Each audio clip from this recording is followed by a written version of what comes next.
وإلى مدين أخاهم شعيبا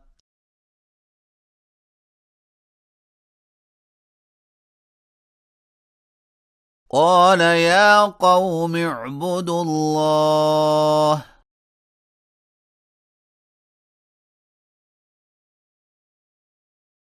ما لكم من إله غيره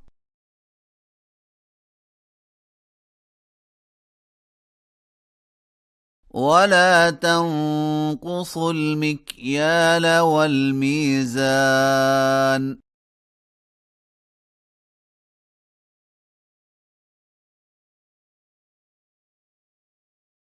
إني أراكم بخير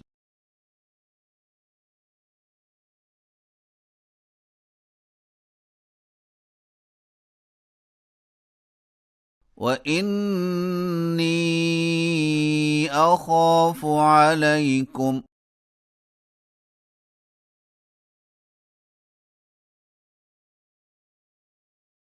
عذاب يوم محيط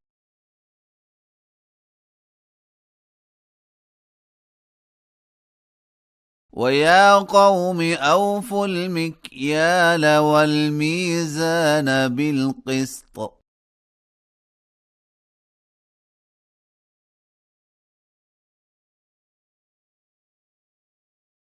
ولا تبخسوا الناس أشياءهم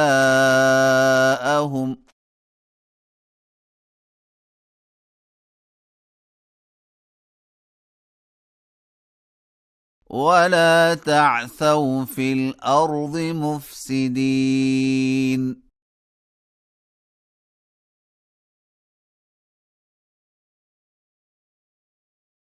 بقية الله خير لكم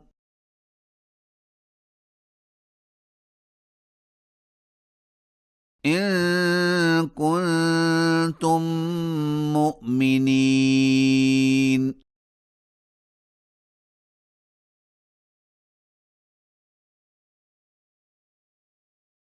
وما أنا عليكم بحفيظ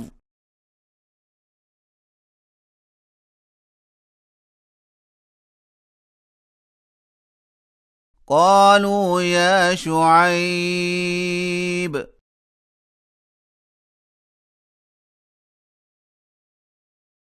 أصلاتك تأمرك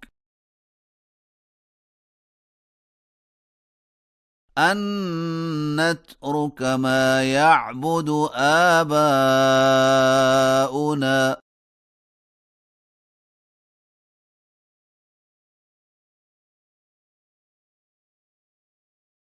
أو أن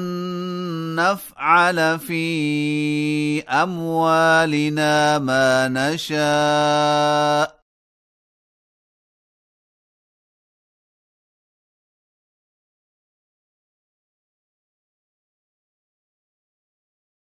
إنك لأنت الحليم الرشيد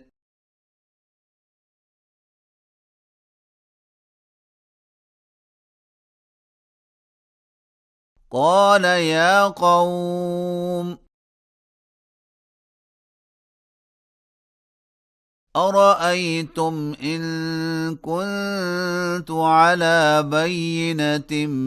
من ربي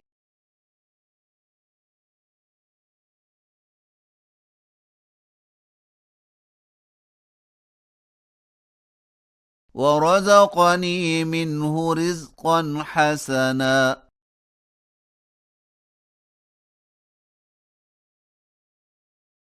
وما أريد أن أخالفكم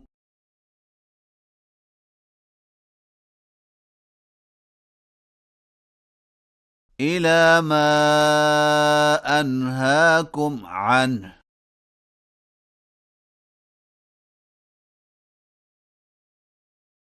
إن أريد إلا الإصلاح ما استطعت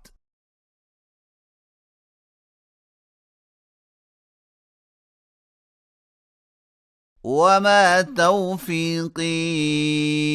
إلا بالله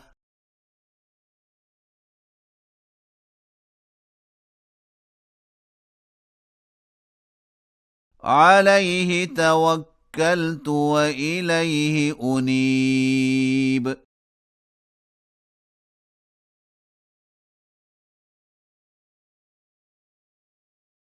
ويا قوم لا يجرمنكم شقاقي أن يصيبكم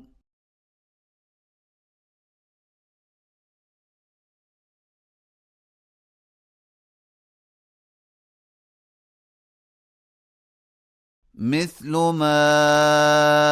أصاب قوم نوح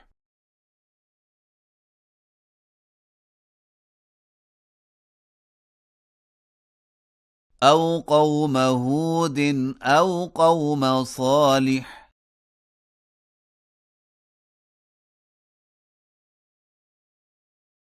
وما قوم لوط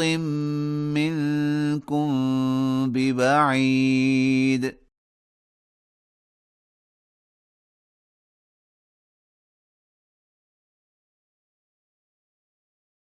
واستغفروا ربكم ثم توبوا إليه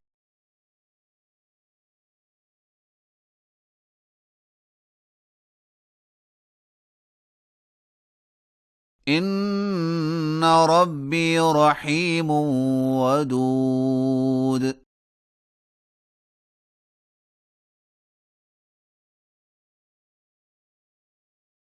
قالوا يا شعيب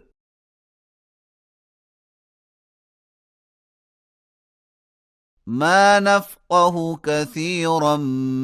مما تقول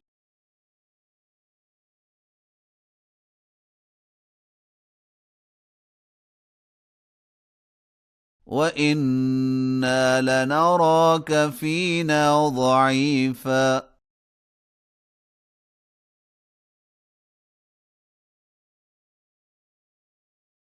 ولولا رهطك لرجمناك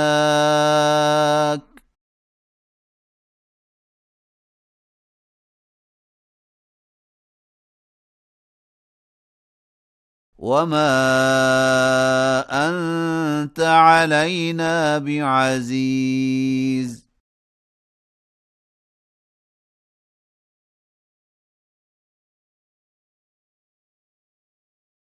قال يا قوم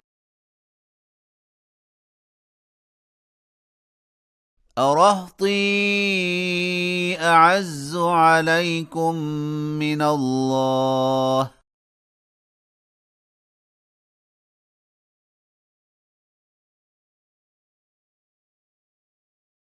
واتخذتموه وراءكم ظهريا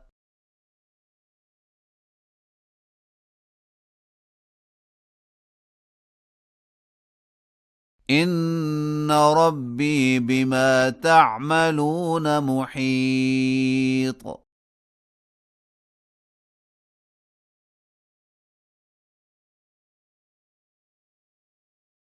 ويا قوم اعملوا على مكانتكم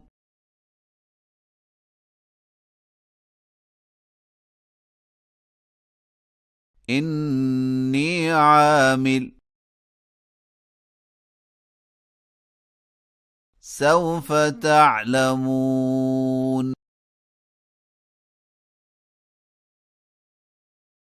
من يأتيه عذاب يخزيه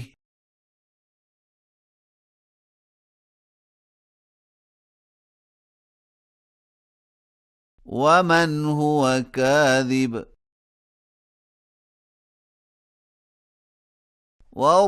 وارتقبوا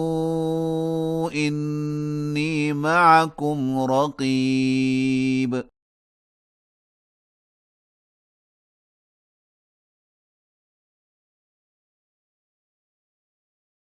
ولما جاء أمرنا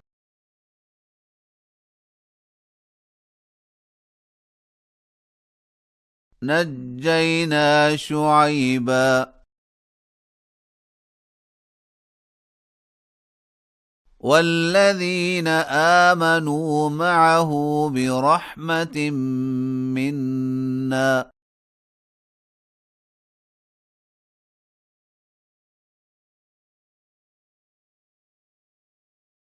وأخذت الذين ظلموا الصيحة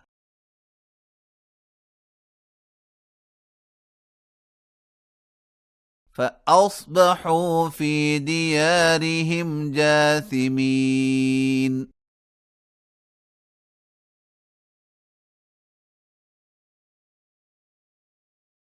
كأن لم يغنوا فيها ألا بعدا لمدين كما بعدت ثمود